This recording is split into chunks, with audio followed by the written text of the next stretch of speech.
Once upon a time, in a quiet corner of the world, there lived a young woman named Belle. She lived in a small village where days passed slowly and dreams were often forgotten. But Belle was different.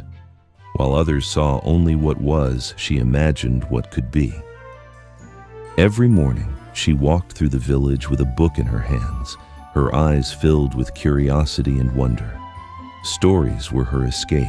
Tales of adventure, distant lands, and lives beyond the familiar roads she walked each day. Belle lived with her father, Maurice, a kind and gentle inventor whose mind was always filled with ideas.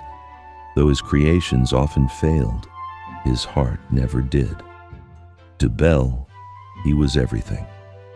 One evening, Maurice set out on a journey through the forest, hoping to present his latest invention at a fair. But as night fell, the forest grew darker and dangerous. Lost and frightened, he wandered deeper into the shadows until fate led him to a towering castle hidden among the trees. The castle seemed abandoned, its halls silent and cold. Seeking shelter, Maurice stepped inside, unaware that this place was cursed. From the darkness emerged the beast.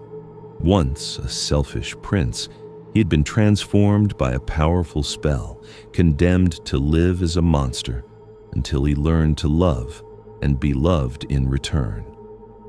Angered by the intruder, the beast imprisoned Maurice in the castle's dungeon. Back in the village, Belle sensed something was wrong. Without hesitation, she rode into the forest, guided only by love and determination. When she reached the castle and found her father trapped, Belle made a choice that would change her life forever. She offered herself in exchange for his freedom.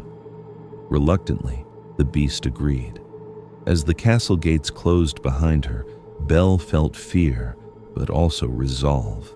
She would not let fear define her.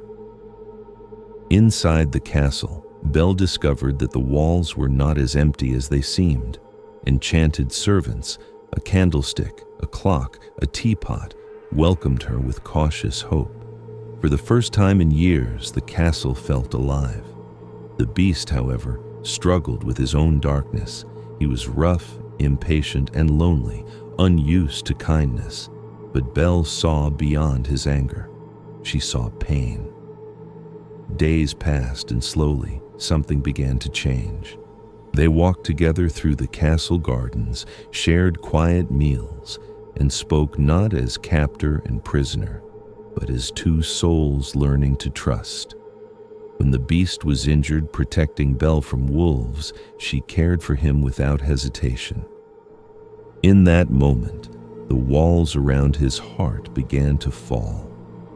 To show his gratitude, the beast gave Belle the greatest gift he could imagine, a vast library filled with endless stories. Belle's eyes sparkled with joy, and the beast realized something he had never known before: happiness. One evening, beneath glowing chandeliers, Belle and the beast danced together in the grand ballroom. For a brief moment, the curse felt distant. The monster was forgotten. Only two hearts remained. But love, when true, demands sacrifice. When Belle discovered her father was in danger, the beast did the unthinkable. He set her free. Though it broke his heart, he let her go, asking for nothing in return. Belle returned to her village, but the world no longer felt the same. When she tried to warn others about the beast, fear turned to anger. Led by Gaston, a man driven by pride and jealousy, the villagers stormed the castle, torches blazing, hearts hardened. A fierce battle followed. Rain poured as steel clashed against stone. In the chaos, the beast was gravely wounded. As the final rose petal fell, Belle reached him, holding his fading body, tears streaming down her face. She whispered words spoken not in fear, but in love. And then, the magic answered. Light filled the sky. The curse shattered. The beast rose, transformed back into the prince he once was, not because of power, but because of love. The castle awakened. The servants returned to human form, and joy filled every corner of the once forgotten halls. As sunlight poured through the windows, Belle and the prince stood together, no longer bound by fear or fate. They had found something greater than beauty. They had found truth. And from that day forward, the castle was no longer a place of sorrow, but a home. Because true beauty is not found in appearance, it is found in the heart.